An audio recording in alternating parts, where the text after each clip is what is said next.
Dear students, in our very first lecture, I have explained you about the very basic topics of the first chapter, motion. I have got some queries regarding displacement, so I am going to explain it with some more examples. Displacement, as mentioned in the definition, displacement is the shortest path when an object moves from its initial position to its final position. I have explained that day also. Like suppose any object is at position A and moves to position B and finally reaches to position C. First from A to B, then from B to C. Now I have one more choice. Instead of going from A to B and then from B to C, I can directly go from A to C. So this direct path A to C will be known as the shortest path, and therefore this is known as the displacement here. That means how much the object has moved actually is from A to C. So that is the shortest path. Let's take some more example. It's A, B, C, D and E. Suppose I say an object has to move from point A to D. Now you can draw different ways of reaching from A to D. You can simply go like this, then you can go to E, then to C and then to D. You can move like this. That is possible. But instead of going like this, if I say this is A, this is B, this is C, this is D and this is E. If I say that I directly go from A, C and D, then this will be the shortest path. So displacement is actually the shortest path from the initial position of the object to the final position of the object. So that shortest path is known as displacement. Let's take one more example. Suppose an object is at A and is moving in a circular direction, likewise I say. Okay, and again reaches to point A. It has moved like this and reaches back to A. In that case, how much has the object displaced from the initial position?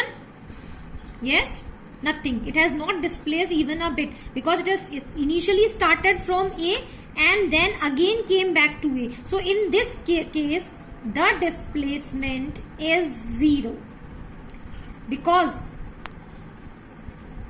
the object has started from A and reached to same point A. Like I can also give one more example, live example. Like when you are coming to school, then what you are doing? You start from home, sit in bus, follow different routes and come to school. That means that is the distance you have traveled from your house to school, and then you go back.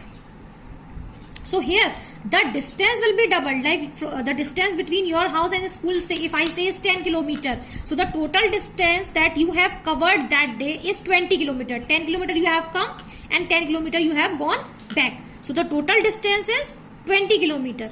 But if I talk about the displacement, actually your position has changed that day? No. You have started from your house and came back to your house. So displacement in that case is 0. I hope the point is clear. Let's move to the next topic, that is speed. Speed is the rate of change of distance with respect to time of a moving object. That is known as speed. That means how much distance an object has covered within the time.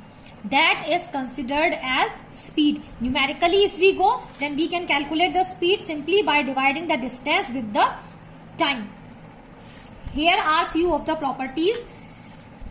The SI unit of speed is meter per second. It is a scalar quantity. In my first lecture, I have explained you about scalar and vector quantity. Scalar quantity means it has only magnitude. Magnitude means only numerical value and no direction. So speed is a scalar quantity. Then speed of a moving object cannot be less than the velocity of the object. Keep it in mind that the speed of the moving object, it will never be less than the velocity of the object. Velocity we will discuss further. Then next, one more point, speed of an object if we have to measure, then you might have seen such kind of instrument is placed on all the vehicles, that is known as speedometer. It is placed on bikes, then all your cars and etc. etc. Then if we have to measure the distance, then the instrument used to measure the distance which an object is covering, that is known as odometer. So just keep these things in mind, that what instrument is used to measure the speed and which instrument is used to measure the distance. Then we have average speed. Now average, as we have calculated the speed, here we were having, how do we calculate the speed? Distance divided by time. Now to calculate the average speed, we will take the total distance travelled by an object divided by the total time taken. So we can define it as the ratio of the total distance covered by the object and the total time taken. So total distance travelled by object divided by total time, that gives us average speed. As in the first lecture, we have learned two new terms, that was uniform and non-uniform. Uniform was that equal distance in equal time, and non-uniform was unequal distance in equal time. So here we have uniform speed. That means if an object is covering equal distance in equal time interval, then the speed will be known as uniform speed. Like for example, a car travels 60 km per hour. That means 60 km a car is traveling in 1 hour. So in half an hour, how much distance it will cover? 30 kilometers. Yes.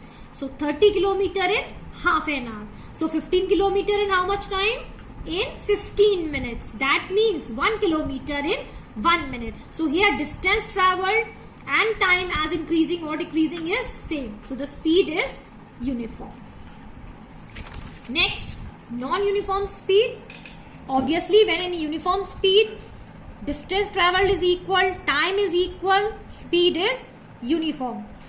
So in non-uniform, the distance traveled is unequal, and then we say it is non-uniform speed.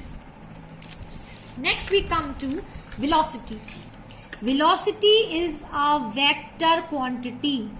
As we have speed, there we need distance and time.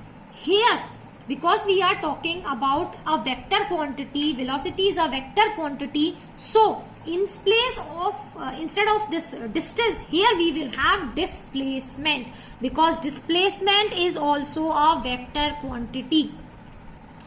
To do the numericals or the calculations, always the vector quantity will be evaluated with the vector quantity. So here velocity is the rate of change of displacement with respect to time.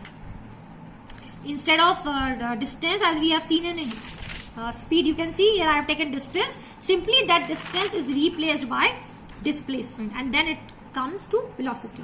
So velocity is equals to displacement upon time. It's a vector quantity I have just mentioned. SI unit of velocity and speed, that is same, meter per second. Now most important thing, as velocity is a vector quantity, will be having directions. So in that case, velocity of an object can be a positive value, it can be a negative value, or even zero. How zero, that I will explain further. And why positive and negative, that also we will discuss. Let's discuss only the properties one by one. Next is velocity of an object cannot be more than the speed of the object. Always remember, all the vector values, they are always less than or equal to the scalar ones, but can never be more than that. So velocity of an object cannot be more than the speed of the object. It can be less, it can be equal, it can be zero, but can never be more than the speed of the object. Next, here the types of velocities are discussed. As earlier we have discussed the uniform speed. Here we have uniform velocity. Again the same definition, only with the term distance is replaced by displacement. When a moving object covers equal displacement in equal time interval, then the velocity is said to be uniform. And when it is non-uniform, when the moving object covers unequal displacement in equal time interval, then it is said to be non-uniform. Next we have average velocity. As we have done average speed, that was total distance upon total time. Here again the ratio of total displacement and total time is average velocity. So total displacement is divided by the total time. Here you can see, here in case of average speed, we were having total distance divided by total time. Here we have total displacement divided by total time. I hope these points are clear, speed and velocity. If any queries regarding this, you can send me message on your school app, and further wait for the next lecture. Till then, stay home, stay safe, enjoy, happy learning.